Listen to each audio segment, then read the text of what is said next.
आकाशवाणी भोपाल से प्रस्तुत हैं प्रादेशिक समाचार।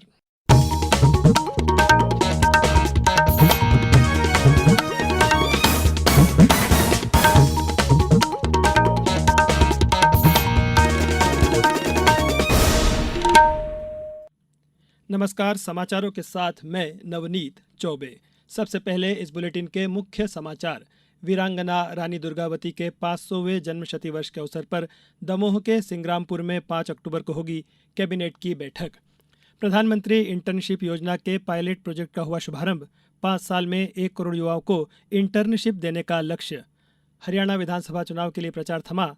आखिरी दिन मुख्यमंत्री ने किया प्रचार। और शारदीय नवरात्रि के पहले दिन प्रदेश के देवी मंदिरों में श्रद्धालुओं का पहुंचना जारी।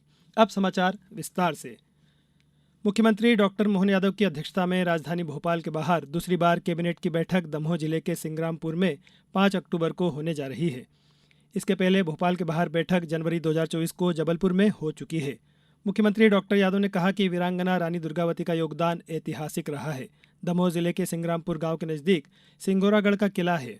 यह क्षेत्र रानी दुर्गावती की राजधानी के रूप में इतिहास में दर्ज है। वीरांगना दुर्गावती के 500वें जन्मशती वर्ष के अवसर पर उनके सम्मान में सिंग्रामपुर में कैबिनेट की बैठक करने का निर्णय लिया गया है। आगामी 5 अक्टूबर को राज्य मंत्रिमंडल के सभी सदस्य और प्रशासनिक अधिकारी सिंग्रामपुर पहुंचेंगे, जहां प्रदेश के विकास को लेकर महत्वपूर्ण निर्णय लिए जाएंगे। ग्राम सिंग्रामपुर में लाडली बहना सम्मेलन भी होगा।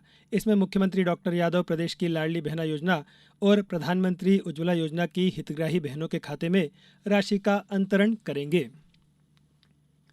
केंद्र सरकार ने प्रधानमंत्री इंटर्नशिप योजना के पायलट प्रोजेक्ट का आज शुभारंभ किया। वित्त मंत्री निर्मला सीतारामन ने केंद्रीय बजट में इस योजना की घोषणा की थी और इसका उद्देश्य 5 वर्षों में देश की शीर्ष 500 कंपनियों में 1 करोड़ युवाओं को इंटर्नशिप के अवसर प्रदान करना है। कॉर्पोरेट कार्य मंत्रालय के सूत्रों ने बताया कि सरकार ने इस पायलट प्रोजेक्ट के लिए 800 करोड़ रुपए की राशि निर्धारित की है। सरकार का लक्ष्य वित्त वर्ष 2024-25 में 1.25 लाख इंटर्नशिप देने का है। इस योजना का कार्यान्वयन ऑनलाइन पोर्टल pminternship.mca.gov.in के माध्यम से किया जाएगा। प्रधानमंत्री नरेंद्र मोदी के लोकप्रिय रेडियो कार्यक्रम मन की बात के आज 10 वर्ष पूरे हो गए हैं। 2014 में आज ही के दिन श्री मोदी ने आकाशवाणी पर इस कार्यक्रम के माध्यम से देशवासियों के साथ अपने विचार साझा करना शुरू किया था। कार्यक्रम की 10 वर्षों की इस यात्रा में प्रधानमंत्री ने महत्वपूर्ण सामाजिक, सांस्कृतिक, पर्यावरण संरक्षण और सामान्य व्यवहार जैसे विषयों पर अपने विचार रखे। मन की बात कार्यक्रम प्रधानमंत्री तथा आम नागरिकों के बीच संवाद का एक सशक्त माध्यम बन चुका है। पिछले महीने मन की बात में श्री मोदी ने कहा था कि कार्यक्रम की 10 साल की लंबी यात्रा ने एक माला का रूप ले लिया है, जिसकी हर कड़ी में एक नया अनुभव, नई कहानियां और नई शख्सियतें जुड़ती चली गई। 10 साल पहले मन की बात का प्रारंभ 3 अक्टूबर को विजयादशमी के दिन हुआ था। मन की बात की इस लंबी यात्रा के कई ऐसे पड़ाव हैं जिन्हें मैं कभी भूल नहीं सकता। मन की बात के करोड़ों श्रोता हमारी इस यात्रा के ऐसे साथी हैं जिनका मुझे निरंतर सहयोग मिलता रहा। देश के कोने कोने से उन्होंने जानकारियां उपलब्ध कराई। मन की बात के श्रोता ही इस कार्यक्रम के असली सूत्रधार हैं। प्रधानमंत्री कल शाम नई दिल्ली में कौटिल्य इकोनॉमिक कॉन्क्लेव को संबोधित करेंगे। कौटिल्य इकोनॉमिक कॉन्क्लेव का तीसरा संस्करण कल से 6 अक्टूबर तक आयोजित किया जाएगा। इस वर्ष का सम्मेलन हरित परिवर्तन के वित्त पोषण, भू आर्थिक विखंडन और विकास के लिए अनुमान तथा लचीलापन बनाए रखने के लिए नीतिगत कार्रवाई के सिद्धांतों जैसे विषयों पर केंद्रित होगा। अब समाचारों में वक्त है एक ब्रेक का। ये समाचार आप आकाशवाणी मध्य प्रदेश से सुन रहे हैं। हमारे समाचारों को अब आप कभी भी और कहीं भी अपनी सुविधा के अनुसार सुन सकते हैं। ये समाचार बुलेटिन YouTube, X प्लेटफॉर्म और Facebook पर AIR न्यूज भोपाल पेज पर सुने जा सकते हैं। इसके अलावा आप हमारी वेबसाइट newsonair.gov.in पर अथवा न्यूज ऑन AIR ऐप पर भी समाचार सुन सकते हैं। ब्रेक के बाद समाचारों में एक बार फिर आपका स्वागत है। हरियाणा में विधानसभा चुनाव के लिए प्रचार आज शाम समाप्त हो गया। 90 सदस्यीय विधानसभा के लिए एक ही चरण में शनिवार को वोट डाले जाएंगे। मतगणना 8 अक्टूबर को जम्मू कश्मीर के साथ ही होगी। हरियाणा में चुनाव प्रचार के आखिरी दिन विभिन्न पार्टियों के स्टार प्रचारकों ने अपने उम्मीदवारों के पक्ष में जनता का समर्थन जुटाने के लिए जनसभाएं और रोड शो किए। मुख्यमंत्री डॉक्टर मोहन यादव ने झज्जर और भिवानी क्षेत्र में प्रचार किया। प्रदेश में आज नवरात्र का पहला दिन पारंपरिक हर्ष उल्लास और धार्मिक मान्यताओं के अनुसार मनाया जा रहा है। देवी मंदिरों में आज से 9 दिवसीय आराधना पर्व की शुरुआत हो गई है। शिवपुरी में मां वैष्णो देवी के दरबार की झांकी लोगों के आकर्षण का केंद्र बनी हुई है। गांधी चौक के पास मां वैष्णो देवी का दरबार करीब 31 साल से भक्तों द्वारा लगाया जा रहा है। जबलपुर के बड़ी खेरमाई मंदिर, बूढ़ी खेरमाई मंदिर, काली मंदिर, बगलामुखी सिद्धपीठ, छोटी देवन, शारदा मंदिर, मदन महल में मेला सा नजारा है। आगरमालवा जिले के नलखेड़ा स्थित पीताम्बरा सिद्धपीठ मां बगलामुखी की ऑफिशियल वेबसाइट maabaglamuखी.com का आज से ट्रायल रन प्रारंभ किया गया। फिलहाल के लिए हवन बुकिंग के लिए यह व्यवस्था लागू की गई है। इसी तरह देवास में भी माता टेकरी स्थित मां तुलजा भवानी और मां चामुंडा के अति प्राचीन मंदिरों में भक्तों की भारी भीड़ उमड़ना शुरू हो गई है। पेश है हमारे देवास प्रतिनिधि की रिपोर्ट।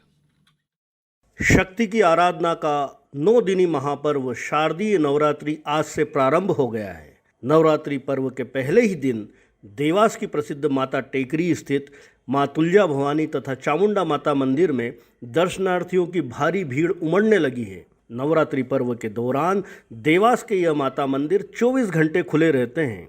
यहाँ दिन रात भक्तों की भारी भीड़ लगी रहती है। नवरात्रि के पहले ही दिन अल सवेरे से अभी तक करीब 1 लाख भक्त माता के दर्शन कर चुके हैं। नवरात्रि पर्व के दौरान देवास की माता टेकरी पर 25 लाख से अधिक श्रद्धालुओं के आने का अनुमान है। भक्तों की इतनी भीड़ के प्रबंध हेतु जिला प्रशासन ने सुरक्षा, पेयजल, चिकित्सा, बिजली आदि के व्यापक इंतजाम किए हैं। आकाशवाणी समाचार के लिए देवास से नितिन गुप्ता। प्रदेश में मानसून अब अपनी विदाई की ओर बढ़ रहा है। पिछले 3 दिनों से बारिश का सिलसिला थम चुका है। मौसम विभाग ने ग्वालियर, भिंड, मुरैना, दतिया, शिवपुरी और श्योपुर से मानसून के लौटने की घोषणा कर दी है। आज उज्जैन संभाग के कुछ जिलों से मानसून विदा हो रहा है। सबसे आखिरी में जबलपुर, रीवा, शहडोल और सागर संभाग से विदाई होगी। मौसम वैज्ञानिक डॉक्टर दिव्या ई सुरेंद्रन ने बताया कि कल बंगाल की खाड़ी में लो प्रेशर एरिया सक्रिय हो रहा है। इस वजह से राज्य के पूर्वी हिस्से से विदाई देरी से होगी। मौसम विभाग के अनुसार अगले 24 घंटे यानी गुरुवार को बड़वानी, खरगोन, खंडवा और बुरहानपुर में बूंदाबांदी और गरज चमक की स्थिति रह सकती है। भोपाल, इंदौर, उज्जैन, ग्वालियर, जबलपुर समेत प्रदेश के बाकी के जिलों में तेज धूप खिलेगी। अंतर्राष्ट्रीय फिल्म महोत्सव और पर्यावरण तथा वन्य जीवन मंच वातावरण का उद्घाटन आज नई दिल्ली में किया गया। 3 दिवसीय फिल्म महोत्सव का विषय जीवन के लिए आर्द्र भूमि है। यह आर्द्र भूमि के बारे में जागरूकता और संरक्षण पर केंद्रित है। अब कुछ समाचार संक्षेप में। राज्यपाल एवं कुलाधिपति मंगूभाई पटेल ने विक्रम विश्वविद्यालय उज्जैन के कुलगुरु के पद पर प्रोफेसर अर्पण भारद्वाज को नियुक्त किया है। प्रोफेसर भारद्वाज वर्तमान में माधव विज्ञान महाविद्यालय उज्जैन में प्रभारी प्राचार्य हैं। नवनियुक्त मुख्य सचिव अनुराग जैन ने आज मंत्रालय में पदभार ग्रहण किया। 1979 बैच के भारतीय प्रशासनिक सेवा के अधिकारी श्री जैन मंडला, मंदसौर, भोपाल जिलों में कलेक्टर के पद पर रहे हैं। सीहोर जिले में वर्षा से सोयाबीन फसल को हुई क्षति का कृषि अधिकारियों एवं राजस्व अधिकारियों तथा फसल बीमा कंपनी के कर्मचारियों द्वारा खेतों में जाकर सर्वे किया जा रहा है। बड़वानी में प्रधानमंत्री फसल बीमा योजना अंतर्गत किसानों को खरीफ मौसम 2024 में फसल बीमा पॉलिसी वितरण के लिए मेरी पॉलिसी मेरे हाथ कार्यक्रम चलाया जा रहा है। प्रधानमंत्री टीबी मुक्त ग्राम पंचायत अभियान के तहत बैतूल जिले के 137 पंचायतें टीबी मुक्त घोषित की गई हैं। शहडोल जिले में समर्थन मूल्य पर धान खरीदी के लिए किसानों के पंजीयन का काम जारी है। जिले में अब तक 12,000 से अधिक किसानों का पंजीयन हुआ है। और रायसेन कलेक्ट्रेट में आयोजित बैठक में कलेक्टर ने आयुष्मान भारत योजना के तहत जिले में शेष रहे हितग्राहियों के आयुष्मान कार्ड बनाए जाने के कार्य की विस्तृत समीक्षा की।